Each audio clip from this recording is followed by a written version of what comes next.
This woman could not even imagine that she would be given the opportunity to experience something so extraordinary. Anita Moorjani was one of the few people who managed to return from the afterlife and share the incredible events that take place beyond the boundaries of our earthly existence. On the 2nd of February 2006, a pivotal moment came in her life. After a long battle with a serious illness, her body finally weakened and Anita fell into a deep coma.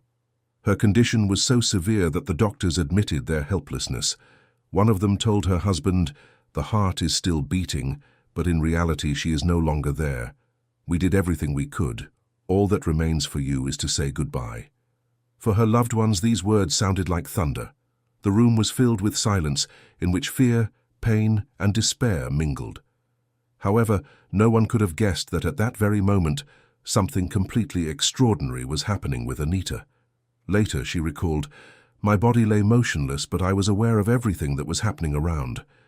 I heard the doctor's voice directed to my husband and felt his sadness, but I knew that it was not the end yet. I still existed, although no one could see it. At some point, she felt her soul beginning to leave the body. It was like shedding a heavy load that I had carried for many years." She shared her feelings. The pain disappeared and the weakness receded. My body, which for so long had limited me and taken away my freedom, ceased to be an obstacle. I felt lightness and incredible relief. This experience brought her a sense of freedom that she had not tasted for many years. However, the joy from this state was overshadowed by concern for her loved ones. She saw her husband, overcome by fear and despair, begging the doctors to fight for her life.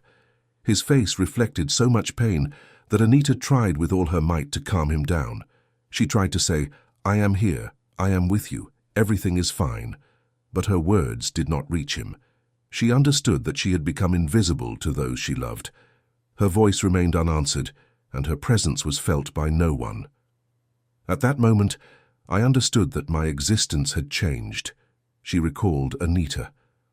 I was no longer part of their world, but I was still close. Observing how my loved ones endure the pain of loss, this understanding became for her both a discovery and a trial that changed her forever.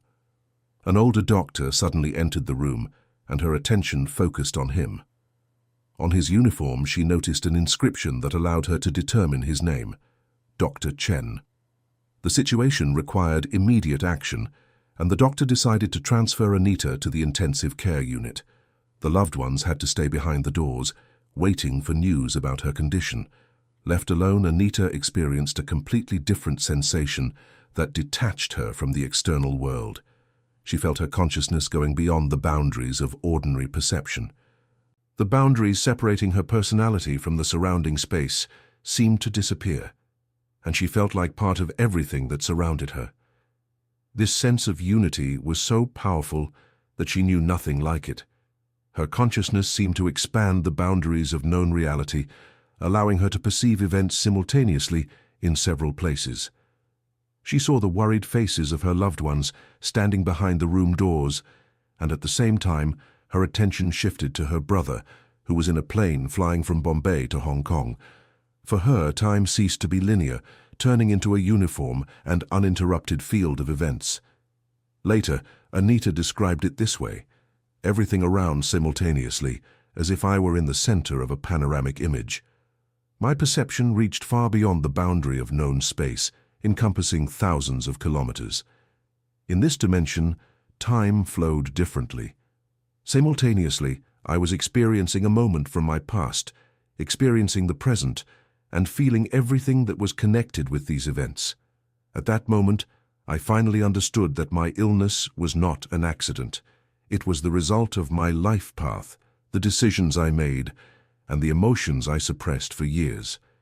These were my fears and accumulated stress, which eventually led to the disease that was destroying me. During these reflections, Anita experienced yet another extraordinary event that left a deep mark on her consciousness.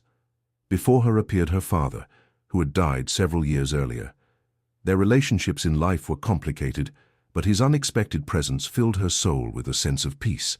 Despite frequent conflicts in the past, Anita always felt a deep bond and warm feelings toward him. Anita recalled this meeting with great emotion. I greeted my father, but not with words, but with some internal impulse. My thoughts seemed to be transmitted through invisible waves similar to radio signals. Later, I understood that in this extraordinary world, communication takes place not through words, but through emotions and feelings. This method of transmission proved to be much more accurate than any language. Thanks to it, full mutual understanding arose between me and my father, which we never managed to achieve during his life. He told me that all this time he had been by my side and never left me. After this conversation, Anita felt yet another presence. She turned around and, with surprise, saw her best friend Sonia, who had died several years earlier. Sonia smiled and confessed that she had been with Anita all the time while she was struggling with a serious illness. However, these extraordinary meetings did not end there. Soon before Anita appeared more familiar faces, people she knew in life. She felt that there existed between them all an invisible bond connecting them into something greater. Gradually she understood that everyone is part of one whole. Her life appeared to her in the form of a huge pattern woven from countless threads. Each symbolized a person with whom her fate was intertwined, from the first childhood friends to those who surrounded her in the last days on Earth. Later, Anita described her feelings this way: I realized that the universe is infinite, has no beginning or end, and I am only a tiny part of it. Being beyond the boundaries of the physical world, I felt as if I had awakened from a long sleep. It resembled the end of a prolonged nightmare. My soul, freed from all limitations, began to radiate its true nature. It expanded beyond the boundaries of the body, time and space, leaving behind all the limitations of the material world. Then it directed itself into an unknown dimension, filled with light and freedom that I had never experienced before. Anita Moorjani also shared another extraordinary truth that revealed itself to her at that moment. She realized that God, regardless of what name he is known by, permeates the entire universe. At that moment I felt his love with every cell of my being, she said, Anita. When the deepest secrets of existence were revealed before her, she again felt the presence of her father. Her father conveyed to Anita that her earthly path had not yet ended, and that it was too early to continue the journey to the higher spheres of the afterlife. Her mission had not been fulfilled, and she must return to complete her earthly program. With hesitation, Anita replied, My body is destroyed by the disease. How can I return to it, and why? The father helped her understand an important lesson. If she can see the greatness and beauty of her soul, her physical body will rebuild itself, and the disease will completely disappear. Despite doubts, Anita was unable to resist the unknown force that gently returned her soul to the body. After 30 hours of coma, Anita unexpectedly regained consciousness. The astonishing return to life around her was a real shock for the doctors and loved ones who had already lost hope for her recovery. Even greater astonishment was caused, however, by her stories about what she saw and felt while being outside her body. She described in detail everything that was happening around her, including things that were impossible to know in the usual way. For example, Anita knew exactly that her brother was in a plane flying from Bombay to Hong Kong, which was later confirmed. However, the greatest miracle was the sudden healing of her body, devastated by a severe form of cancer. The doctors, surprised by her condition, conducted many tests that showed that the disease had completely disappeared. Anita said, After a few months, the doctors told me that I am completely healthy. Time after time, they conducted tests, but the results invariably proved that the cancer had disappeared without a trace. Her extraordinary return to life changed not only her physical condition, but also her way of perceiving the world. Anita learned to see divinity even in the smallest manifestations of nature. Now, she said, even a small insect awakens admiration in me. I know for sure that no one disappears without a trace. We all simply pass into another reality. The world is much more complex than we think, and its boundaries reach far beyond materiality. Beyond these boundaries, everything is so beautiful that it is impossible to doubt the divine nature of this place. The story of Arthur Ford, a known clairvoyant, is also extraordinary. He returned from the afterlife with an important message for the living. Arthur suffered from a serious illness that devastated his body.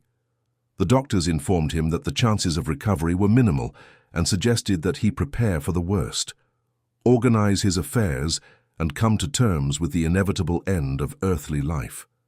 Despite pessimistic prognoses, Arthur did not stop fighting. However, lying in the hospital bed, he admitted to himself that he doubts whether he will live until morning. Later he recalled, "It amazes me how long death is approaching me, but one night it finally happened. Suddenly I realized that my soul had left the body. It was rising upward, and I saw my body from outside. It seemed foreign. I felt no fear, only a sense of farewell. My body looked like old, worn clothing that had already fulfilled its task." He described how his soul, rising, moved through space. Despite the lack of a physical shell, he still felt like a complete person. Before him opened a place of incredible beauty, majestic mountains, endless meadows, lakes with crystal-clear water, and slender trees. The entire space was filled with soft light that seemed to emanate from everywhere, creating an atmosphere of harmony. But his journey did not end there. Soon he met people. Some he knew in life, others were unknown to him. Later, Arthur learned that in this world, a special law of attraction operates. Souls connect based on internal similarity, as if gravity were at work. Good souls attract each other, while those that led lives full of sins find themselves in the company of similar ones. After staying in this extraordinary world, Arthur felt that he must return. His soul became heavier and began to fall downward like a falling stone, returning to his physical body. This abyss turned out to be his own body. When Arthur Ford again felt the boundary of his physical shell, he opened his eyes. The doctors were stunned, calling his return to life a true miracle that could not be explained from the point of view of medicine. After recovery, Arthur shared his conclusions. "The experience of clinical death forced me to rethink many things. I understood that our ancestors were right, claiming that a person consists of two bodies, material and spiritual. Of course, different cultures call it differently, but the essence remains the same." Arthur described the spiritual body as a form of pure psychic energy connected with the immaterial essence of man. He believed that the existence of this spiritual body confirms that life continues after death, though in a different form. He considered his experience a clear proof of this truth. He also claimed that our universe is only a small part of the boundless cosmos.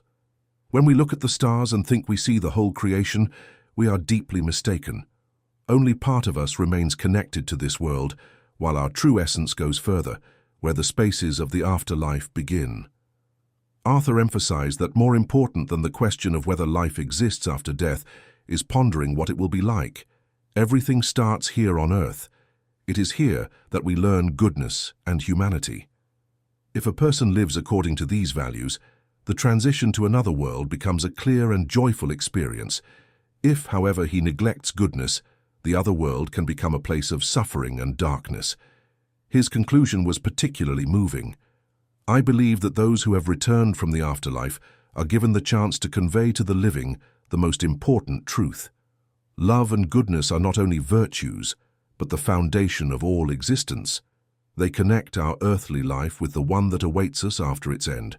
Write in the comments what you think about these words and whether you believe in life after death. Don't forget to like the video and subscribe to the channel so as not to miss new stories. All the best and see you